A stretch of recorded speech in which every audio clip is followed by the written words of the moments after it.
வணக்கம். கதையும் கட்டுரையுமிலிருந்து அன்னபூரணி. இன்று கல்கி கிருஷ்ணமூர்த்தி அவர்களின் ஒரு நகைச்சுவை கதையை எடுத்துகிட்டு வந்திருக்கேன் உங்களுக்கு வாசிக்கிறதுக்கு. கதையினுடைய பெயர் புலி ராஜா. கதை கொஞ்சம் சுவாரஸ்யமாகவும் நகைச்சுவையாகவும் இருக்கும். கேட்குறீங்களா? நம்ம கதாநாயகருடைய பேர் ஹிஸ் ஹைனஸ் மகாராஜா. இவங்களை கொஞ்சம் சுருக்கமாக புலிராஜான்னு சொல்லலாம். புலிராஜான்ற பேர் ஏன் வந்ததுன்றது தான் இங்கே சொல்ல வந்திருக்கேன். ஆனால் முன் வருவது போல் வந்துட்டு பின்வாங்குகிற உத்தேசம்லாம் எனக்கு கொஞ்சம் கூட கிடையாது. ஸ்டூகா பம்பர் விமானம் வந்தால் கூட நான் பயப்பட போகிறது கிடையாது. ஸ்டூகா தான் என் கதைக்கு பயந்து ஓடும்படியாக இருக்கும்.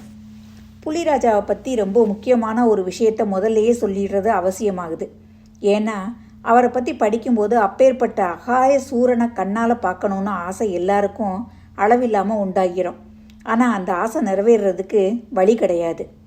பரதன் ராமன்கிட்ட தசரதரை குறித்து சொன்ன பிரகாரம் உலகிலேயே பிறக்கும் ஜீவர்களுக்கெல்லாம் கடைசியாக எந்த இடத்துக்கு போய் சேர்றாங்களோ அங்கே நமது புலிராஜாவும் விஜயமாகிட்டார். சுருங்க சொன்னோம்னா புலிராஜா இறந்து போயிட்டார். அவர் எப்படி இறந்து போனார்ன்றது ஒரு அதிசயமான விஷயம். அது கதையினுடைய கடைசியில் தான் சொல்லணும். ஆனால் அவருடைய மரணத்தில் ஒரு பெரிய விசேஷம் என்னென்னா, அவர் பிறந்த காலத்திலேயே அவர் ஒரு நாள் இறந்தும் போவார்னு ஜோசியர்கள் கண்டுபிடிச்சு சொல்லிட்டாங்க. குழந்தை வீராதி வீரனாகவும் சூராதி சூரனாகவும் தீராதி தீரனாகவும் விளங்குவான். ஆனால் மென்னு விழுங்கினாங்க. என்ன சமாச்சாரம்னு அழுத்தி கேட்டதின் பேரில் சொல்லக்கூடாது, ஆனாலும் சொல்ல வேண்டியிருக்கு, இந்த ஜாதகனுக்கு ஒரு காலத்தில் மரணம் வரும் அப்படின்னாங்க. அந்த சமயத்தில் ஒரு பெரிய அதிசயம் நடந்தது. பிறந்த 10 நாட்கள் தான் ஆன ஜிலானி ஜங் பகதூர் வாயிலிருந்து ஒரு ஆச்சரியமான வார்த்தை கிளம்புச்சு. பிரகஸ்பதிகளே அப்படிங்கிறது தான் அந்த வார்த்தை. எல்லாரும் அப்படி பிரமிச்சு போய் நின்றுட்டாங்க.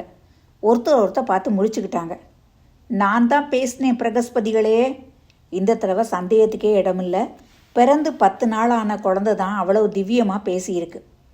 தலைமை ஜோசியர் மூக்கு கண்ணாடியை கழட்டிட்டு குழந்தையை உத்து பார்த்தார். பிறந்தவங்க யாரும் இறந்து தானே போகணும், அதுக்கு நீங்கள் என்ன ஜோசியம் சொல்கிறது? மரணம் எந்த விதத்தில் நேரும்னு சொன்னாலும் அர்த்தம் உண்டு.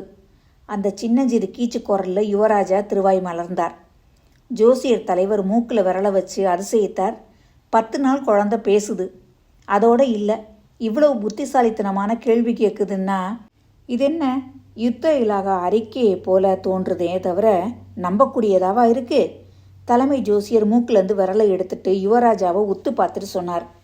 ரிஷப லக்கணத்தில் யுவராஜா ஜனனம். ரிஷபத்துக்கும் புலிக்கும் பகை. அதனால புலியினால் மரணம். புலின்ற வார்த்தையை கேட்டதும் யுவராஜா ஜங் பகதூர் பயந்து நடுங்கியிருப்பாருன்னு தானே நீங்கள் நினைக்கிறீங்க? அதுதான் இல்லை. புலின்னு கேட்டதுமே யுவராஜா ஒரு உருமல் உருமுனார். பயங்கரமான 2 வார்த்தைகள் அவர் வாயிலிருந்து வெளிவந்துச்சு. புலிகள் ஜாக்கிரதை. மேலே கூர்ன சம்பவம் பிரதிபந்தபுரத்தில் வழங்கி வந்த வதந்தியே தான். ஆனால் பின்னால் நடந்ததெல்லாம் பார்க்கும்போது அது உண்மையாக இருக்கலாமோன்னு தோணுது. யுவராஜா நாளொரு மேனியும் பொழுதொரு வண்ணமாக வளர்ந்து வந்தார். மேலே சொன்ன சம்பவத்தை தவிர அவருடைய குழந்தை பருவத்தில் வேறு அதிசயம் ஒன்றுமே நடக்கலை. மற்ற சுதேச சமஸ்தானங்களில் யுவராஜக்களை போல தான் அவரும் இங்கிலீஷ் பசுவினுடைய பாலை குடித்து இங்கிலீஷ் நர்ஸினால் போஷிக்கப்பட்டு இங்கிலீஷ் உபாத்தியாரால் இங்கிலீஷ் கற்பிக்கப்பட்டு இங்கிலீஷ் சினிமாக்கள் பார்த்து இப்படியா வளர்ந்து வந்தார். வயசு 20 ஆனதும் அது வரைக்கும் கோர்ட் ஆஃப் வார்ட்ஸில் இருந்த ராஜ்யமும் கைக்கு வந்துச்சு. ஆனால் ராஜ்யத்தில் மட்டும் மேலே சொன்ன ஜோசிய கூற்று எல்லாருக்கும் நினைவு இருந்தது. அநேகர் அதை பற்றி பேசிக்கிட்டும் வந்தாங்க. மெதுவாக மகாராஜாவோட காதுலேயும் இந்த பேச்சு விழுந்தது. பிரதிபந்தபுரம் சமஸ்தானத்தில் காடுகள் ஏராளமாக உண்டு. அதில் புலிகளும் உண்டு. தன்னை கொல்ல வந்த பசுவையும் கொல்லலான்ற பழமொழி மகாராஜாவுக்கு தெரிஞ்சிருந்தது. தன்னை கொல்ல வரும் புலியை கொல்லுவதை பற்றி என்ன ஆட்சேபனை? மகாராஜா புலி வேட்டைக்கு கிளம்பினார். முதல் புலியை கொன்றதும் மகாராஜாவுக்கு ஏற்பட்ட குதூகலத்துக்கு அளவே கிடையாது. சமஸ்தானத்தினுடைய ஜோசியர் தலைவரை கூப்பிட்டு அனுப்பினார். செத்த புலியை காட்டி, இப்போ என்ன சொல்றீர் அப்படின்னு கேட்டார். மகாராஜா, இந்த மாதிரியே 91 புலியை கூட கொன்னுடலாம். ஆனா அப்படின்னு இழுத்தார். என்ன ஆனா? தைரியமாக சொல்லும். ஆனால் 100வது புலி விஷயத்தில் ஜாக்கிரதையாக இருக்கணும். சரி, 100வது புலியையும் கொன்னுட்டா அப்புறம் என்னோடய ஜோசிய புத்தகங்களை எல்லாம் கிழித்து நெருப்பு வச்சுட்டு தலையில் கிராப்பு வச்சுக்கிட்டு இன்சூரன்ஸ் கம்பெனி ஏஜெண்ட்டாக போகிறேன்னு ஜோசியர் சம்மந்தமில்லாமல் சொன்னார். பிரதிபந்தபுரம் சமஸ்தானத்தின் காடுகளில் இருந்த புலிகளுக்கெல்லாம் அன்னைக்கு முதல்ல கொண்டாட்டம்தான். மகாராஜாவை தவிர வேற யாரும் புலி வேட்டை ஆடக்கூடாதுன்னு உத்தரவு போட்டுட்டாரு. தப்பி தவறி யாராவது ஒரு புலியின் மேலே கல்லை விட்டெறிஞ்சா கூட அப்படிப்பட்ட ராஜ துரோகத்தை செய்தவனுடைய சொத்துக்களை எல்லாம் பறிமுதல் செய்யப்படும்னு தண்டோரா போட்டார். மகாராஜா 100 புலிகளை முழுசாக கொண்ட பிறகு தான் மற்ற காரியங்களில் கவனம் செலுத்துறதுன்னு கங்கணம் கட்டிக்கிட்டார். அவருடைய உத்தேசம் நல்லா நிறைவேறியும் வந்துச்சு. அபாயங்கள் அவருக்கு நேரிடாமல் இல்லை. ஒரு சில தடவை துப்பாக்கி குறிதவறி புலி அவர் மேலே பாயவும் அதோட கை கலந்து சண்டை போடவும் நேரிட்டது. ஒவ்வொரு தடவையிலையும் அவர் தான் கடைசியில் ஜெயிச்சார். இன்னொரு சமயம் அவருடைய சிம்மாசனத்துக்கே ஆபத்து வருவதாக இருந்தது. ஒரு பெரிய பிரிட்டிஷ் உத்தியோகஸ்தர் பிரதிபந்தபுரத்துக்கு விஜயம் செஞ்சார். அவருக்கு புலி வேட்டையில் ரொம்ப பிரியம். அதை காட்டிலும் தான் கொன்ன புலிக்கு பக்கத்தில் நின்று புகைப்படம் எடுத்துக்கிறதுல அதிக பிரியம். வழக்கம் போல் அவர் பிரதிபந்தபுரம் சமஸ்தானத்திலும் புலி வேட்டையாட விரும்பினார். ஆனால் மகாராஜா கண்டிப்பாக மறுத்துட்டார். வேறு என்ன வேட்டைக்கு வேணாலும் ஏற்பாடு செய்கிறேன். பன்றி வேட்டையா ஆடுங்க, எலி வேட்டையா நடத்துங்க, கொசு வேட்டையா இதோ தயார், ஆனால் புலி வேட்டை மட்டும் இங்கே முடியாது அப்படின்னார் மகாராஜா. அவர் அந்த துரைக்கிட்ட நீங்கள் தான் புலி வேட்டையாடி பக்கத்தில் நின்று ஃபோட்டோ எடுத்துக்கணுங்கிறது கிடையாது.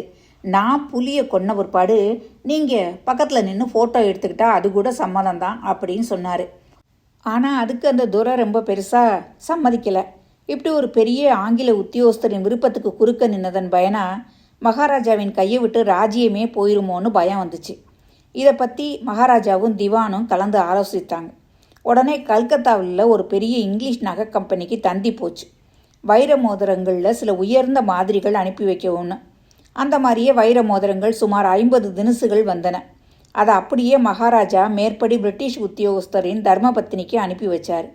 தொரசானி அம்மா ஏதாவது 1-2 புறக்கிக்கிட்டு பாக்கி அனுப்பி வைப்பாங்கன்னு எதிர்பார்த்தாங்க மகாராஜாவும் திவானும். ஆனால் கொஞ்ச நேரத்துக்கெல்லாம் துரைசானிகிட்டேருந்து பதில் வந்துச்சு. நீங்கள் அனுப்பின பரிசு மோதிரங்களுக்கு மிகவும் வந்தனம்னு. 2 நாளைக்கெல்லாம் நகை கம்பெனிக்காரர்கிட்டருந்து 3 லட்சம் ரூபாய்க்கு பில்லு வந்துச்சு. 3 லட்சம் ரூபாய் போனாலும் சிம்மாசனத்துக்கு ஆபத்து இல்லாமல் தப்பிச்சது பற்றி மகாராஜாவுக்கு சந்தோஷம்தான். மகாராஜாவுடைய புலி வேட்டை விரதம் நல்லா நிறைவேறிக்கிட்டு வந்துச்சு. 10 வருஷ காலத்தில் 70 புலி வரைக்கும் வேட்டையாடி கொன்னுட்டார். அதுக்கு பின்னாடி தான் ஒரு பெரிய இடையூறு வந்துச்சு. பிரதிபந்தபுரம் காடுகளில் புலியே அத்துப்போன மாதிரி இருந்துச்சு. புலிகள் ஒருவேளை கருத்தட முறைகளை கையாண்டனவோ அல்லது ஹரிகரி செஞ்சுக்கிட்டனவோ அல்லது வெள்ளைக்காரர்களின் கையிலானதான் சாகணும்னு ஆசைப்பட்டுட்டு நாட்டை விட்டு ஓடி போயிடுச்சோ என்னவோ தெரியலை. மகாராஜா ஒரு நாள் திவானை கூப்பிட்டார். திவான் சாஹிப், இன்னும் 30 புலி இந்த துப்பாக்கிக்கு இரையாகணும்னு உனக்கு தெரியுமா இல்லையா அப்படின்னு கேட்டார்.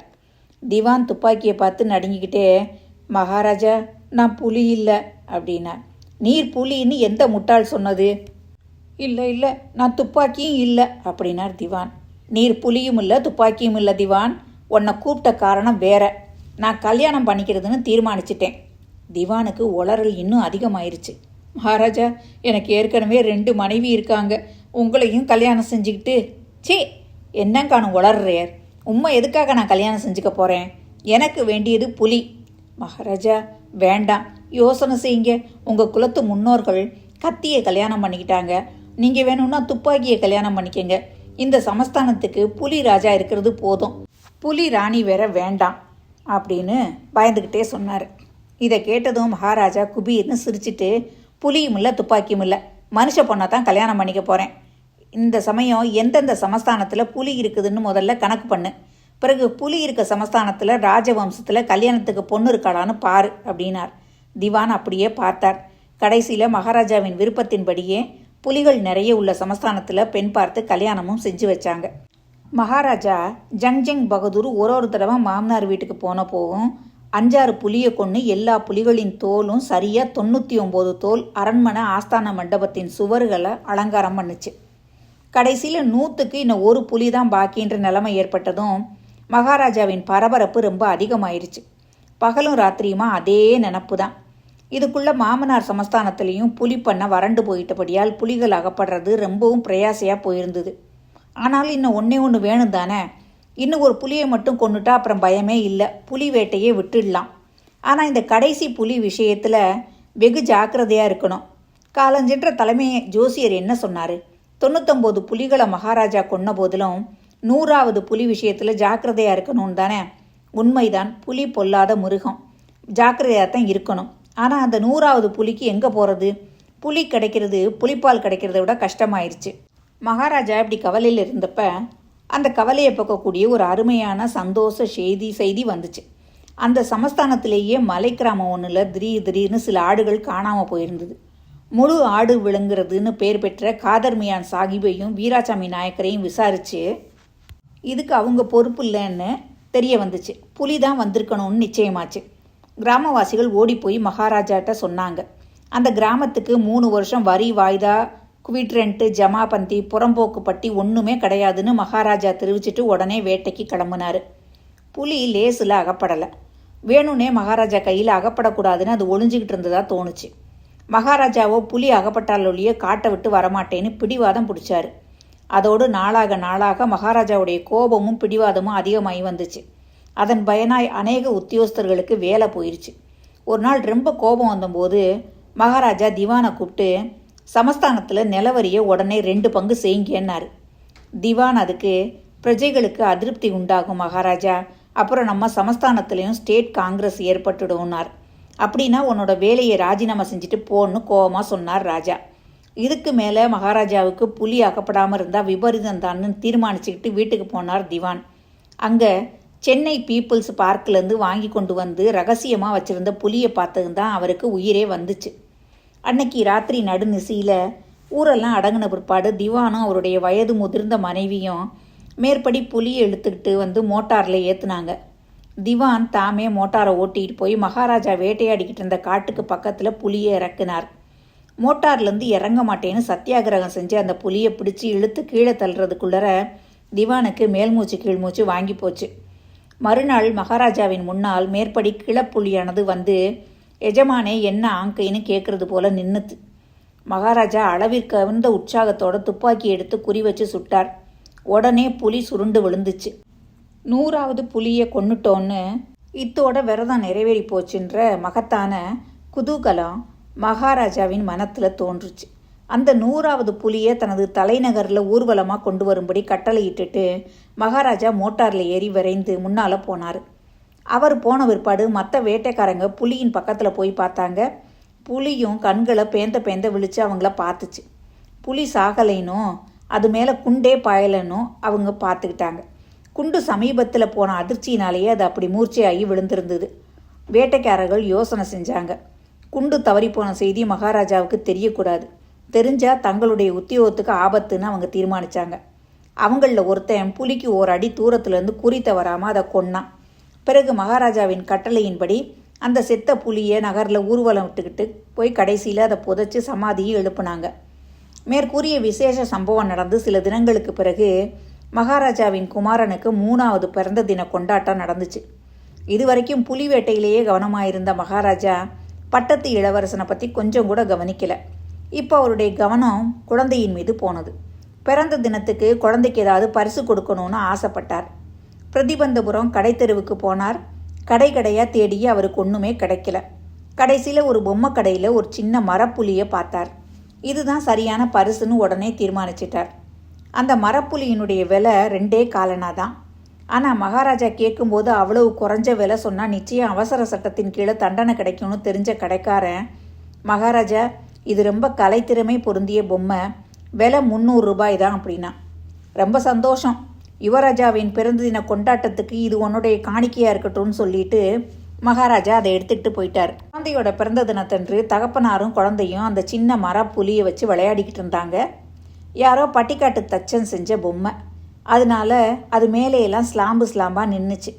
மகாராஜா அதை கையில் வச்சுக்கிட்டு விளையாடின போது வலது கையில் ஒரு சின்ன ஸ்லாம்பு குத்துச்சு. இடது கையால் ஸ்லாம்பை தட்டி எறிஞ்சிட்டு மகாராஜா மேலும் விளையாடிக்கிட்டு இருந்தார். ஸ்லாம்பு குத்துன இடத்துல மறுநாள் சின்ன குப்பளம் வந்துச்சு.